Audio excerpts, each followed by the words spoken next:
All right, this is the Elevate experience. The last video, I kind of delved deep into some of the things that I would talk about. And I started with dissecting how I came to create this platform called the Elevate. And then I also went in to talk about, kind of glimpse us an idea of my belief system and how it's structured. So I'm going to delve deeper into some of the elements of elevation. But before I do that, I would like to bring to your attention to this one particular subject, which I think is very relevant within our society, and it's very important. And that's the existence of God. So, as you can see on the title of this video, does God exist? There's 4 points I will dive deep into, which seem to be the biggest points to which people bring as an advocacy or an explanation to the existence of God. And the first point is the origins of the universe. Like I said before, there is no other reason or a logical explanation to the existence of the universe without having a designer creating or initiating everything. Having someone who is the first cause for the universe to be in existence. So that logical understanding of the existence of God for me is very clear. This is what they call the cosmological argument. We know that the universe began to exist, and based on the existence of the universe, it must have a cause. So something that was outside of time, space, and matter must have been the initiator of the universe. Some call it a spirit, some call it an unmoved mover, and some call it God. But we know for a fact that the universe has an origin. And if the universe has an origin, the origin must have been caused by a God, or by a force, or by an entity. For me, it's a God, a one true God. Point number 2. The idea of the Big Bang Theory is that time, space, and matter simultaneously collided, which is something that is predicated on chance. But if we look at the fine-tuning of the universe, everything seems to be so perfectly balanced. Gravity, the force of natures, and how life itself is. Everything seems to be so balanced. Like, for instance, the Goldilocks effect. We are too close to the sun so we don't get burned, but not too far so that we don't turn to ice. Right? We are just right. The fine-tuning of the universe just indicates that everything was intelligently put. It's an implications of the existence of God, of a deity. Point number 3, the moral argument. See, this is fascinating to me because there's this big question about why is there evil in the world, right?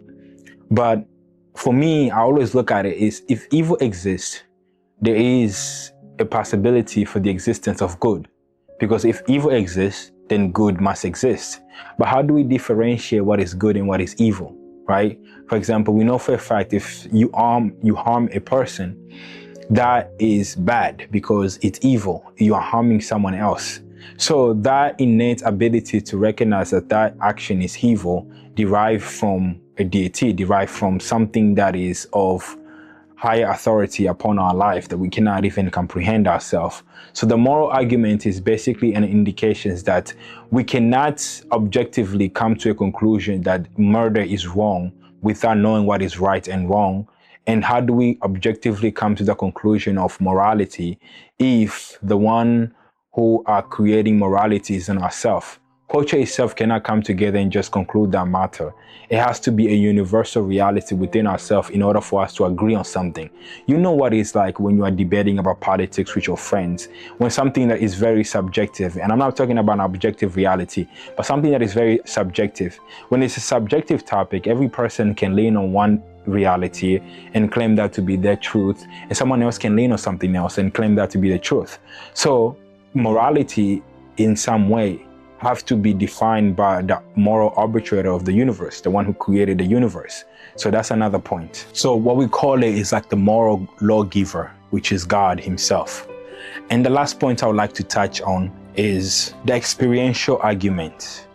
Basically, every society that we know has some form of an experience with a deity. You know, the biggest questions that every society has had within the entire world, within this scope that we know as the earth, is that every known society has grappled with the idea whether there is an existence of God or not. You know, there's about billions of people within the world that has come to the experience of the deity. For instance, the largest religion in the world is Christianity, which has about over 2 billion people who believe in a deity, a God. And then we have Muslim who also believe in God, which is another 2 billion.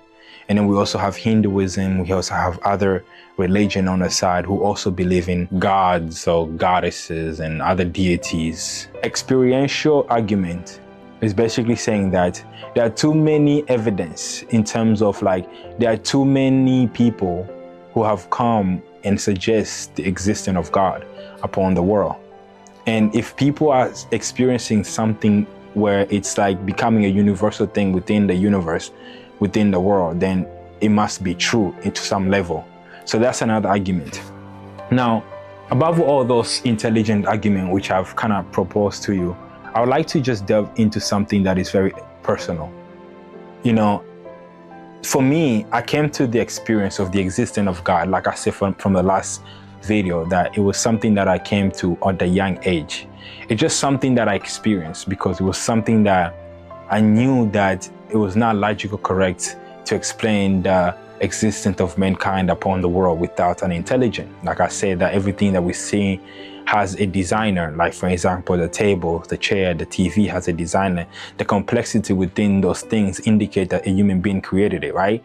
So now, and that logical consistency within that allow me to reach to this goal where, well, if the things that we know now that has so complexity was created by an intelligent being, the universe is so complex, everything within the universe is so complex, and the people themselves are so complex. Therefore, there must be a God, an intelligent being who created these complex beings. So that came to me at the early age. And then there was a transformation that took place. I think I was 16, where I came in contact with what I would call being born again. So Christians call it being born again, where you experience God for yourself, not something that is theoretical, not something that you hear from your parent or something that your parent took you into Sunday school, forced you into Sunday school and just so you can go in there and experience. But this was something that came to me as an individual, where I came to that conclusion myself. So that transformation that took place after that experience for me was enough evidence to conclude that God exists.